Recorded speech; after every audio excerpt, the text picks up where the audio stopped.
بسم اللہ الرحمن الرحیم۔ السلام علیکم۔ ہاروت و ماروت کون تھے؟ بابل کا کنواں کہاں ہے؟ اور ہاروت و ماروت کا جادو کس طرح کا تھا؟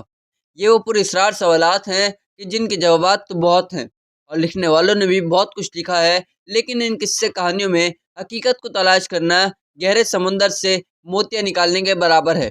ہاروت و ماروت کے متعلق بنیادی طور پر دو طرح کی روایتیں ملتی ہیں، ایک وہ جو قرآن و حدیث اور تابعین کے اقوال میں موجود ہیں، اور دوسری وہ جو توریت، انجیل اور اسرائیلی روایتوں میں آتی ہیں، جبکہ ان اسرائیلی روایتوں کو بیشتر علماء اور مورخین نے تائید کی ہے۔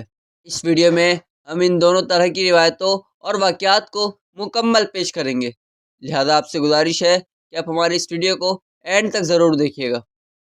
پیارے دوستوں، روایتوں کے مطابق حضرت ادریس علیہ السلام کے زمانے میں ایک مرتبہ آسمان اور زمین کے درمیان سے پردوں کو ہٹا دیا گیا، تو فرشتوں نے زمین میں آباد انسانوں کو دیکھ کر تعجب کیا اور بولے، یا رب العالمین، ہم تو گناہ کے قریب بھی نہیں جاتے، جبکہ یہ بنی آدم گناہوں میں اتنے مبتلا ہیں۔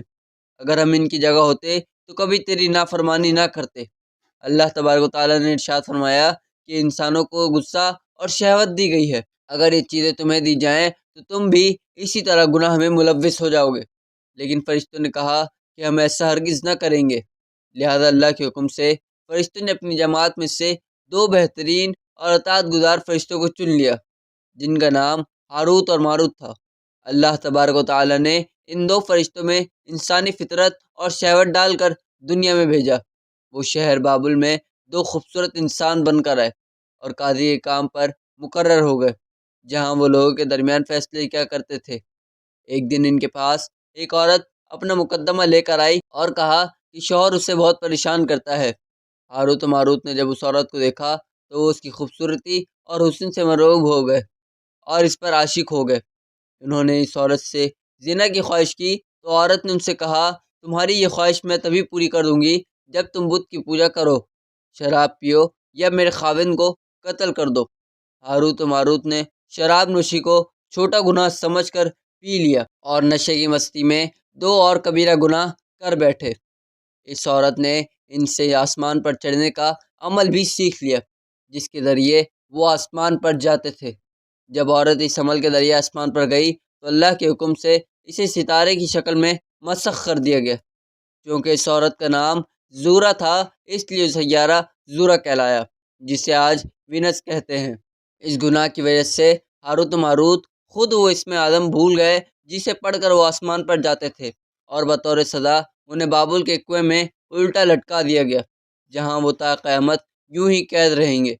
یہ ایک اسرائیلی روایت ہے جسے امام ابن کثیر اور فخر الدین رازی جیسے مفسرین افسانہ اور من گھڑت کہانیاں قرار دے کر سختی سے رد کر دیتے ہیں۔ وہیں امام سیوطی جیسے علماء اس روایت کو مستند مانتے ہیں۔ ہاروت و ماروت اور چاہے بابل کے سلسلے میں ایک اور روایت کثرت سے بیان کی جاتی ہے، جس کے مطابق ایک زمانہ ایسا تھا جب شہر بابل روئے زمین پر تہذیب و تمدن کا مرکز تھا۔ یہاں کے لوگ باطل خدا کی پرستش کیا کرتے تھے۔ یہ لوگ اپنی قسمت ان سے وابستہ سمجھتے تھے، اس لیے علم النجوم اور علم فلکیات پر بڑے ماہر تھے۔ ان کی بت قدوں میں ستاروں کی پوجا کی جاتی تھی۔ یہ لوگ جادو، تنتر منتر، سفلی کو بہت اہمیت دیتے تھے اور اس علم کے ذریعے معاشرے میں خوب فساد پھیلاتے تھے۔ یہ لوگ تلفون جادو، تنتر منتر میں بہت آگے بڑھ گئے تھے۔ ان میں بڑے بڑے جادوگر موجود تھے اور ان کی تاریخی کتابوں میں جگہ جگہ جادو اور تنتر منتر بھی نظر آتا ہے۔ ان کا جادو دور دور تک مشہور تھا۔ مختصر یہ کہ اس شہر کا باشندہ ہونا ہی جادوگر ہونے کی علامت تھی۔ جب حضرت سلیمان علیہ السلام کی حکومت آئی تو آپ نے ان لوگوں کو اس شرک عمل سے روکا اور ان کی سحر اور جادو کی کتابوں کو ایک جگہ جمع کر کے اپنی عظیم کرسی کے نیچے دفن کر دیا، تاکہ اس فتنہ انگیز علم کا جڑ سے خاتمہ ہو جائے۔ جب سلیمان علیہ السلام کی وفات ہو گئی تو شیطان نے ان کتابوں کو دوبارہ کھود کر نکالا اور لوگوں سے کہا کہ سلیمان پیغمبر نہیں تھا، بلکہ ان کتابوں کے ذریعے حکومت کیا کرتا تھا۔ لہذا ہوا میں اڑنا، جنات پر قابو کرنا اور سلیمان علیہ السلام کے غیر معمولی معجزات دراصل جادو اور سفلی کا عمل تھا۔ بنی اسرائیل نے اس کی پیروی کی اور ان کتابوں کو پڑھنا شروع کر دیا، لہذا دوبارہ یہ شرانگیز علم اس قوم میں سرایت ہو گئی۔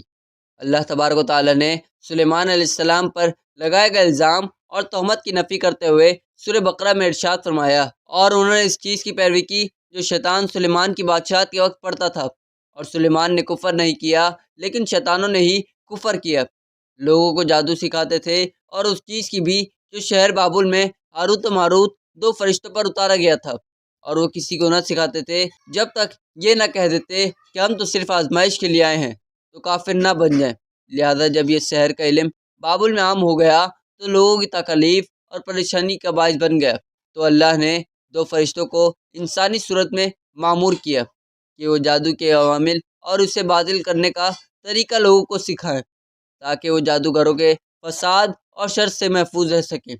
لیکن یہ تعلیمات غلط مقصد کے لیے بھی استعمال ہو سکتی تھی۔ حالانکہ وہ فرشتے لوگوں کو تنبیہ کرتے تھے اور ان کے لیے صراحتاً کہتے تھے کہ یہ تمہارے لیے ایک طرح کی آزمائش ہے، لیکن پھر بھی وہ لوگ ایسے کاموں میں پڑ گئے جو انسانوں کے لیے ضرر اور نقصان کا باعث تھا۔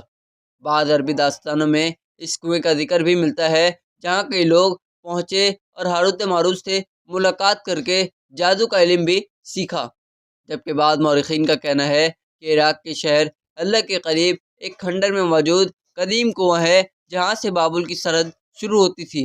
یہ اس کنویں کو ہی چاہے بابل قرار دیتے ہیں۔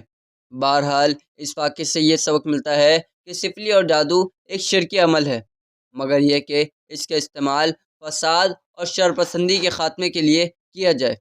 اللہ تبارک و تعالیٰ سے دعا ہے کہ اللہ تبارک و تعالیٰ ہمیں نیک اعمال کرنے اور گناہوں سے بچنے کی توفیق عطا فرمائے اور ہم سب کو صراط مستقیم پر چلائے، آمین۔ دوستو، امید ہے آپ کو آج کی ویڈیو بھی اچھی لگی ہوگی۔ چینل کو سبسکرائب اور ویڈیو کو لائک کریے گا۔ ملتے ہیں اگلی ویڈیو میں، تب تک کے لیے اللہ حافظ۔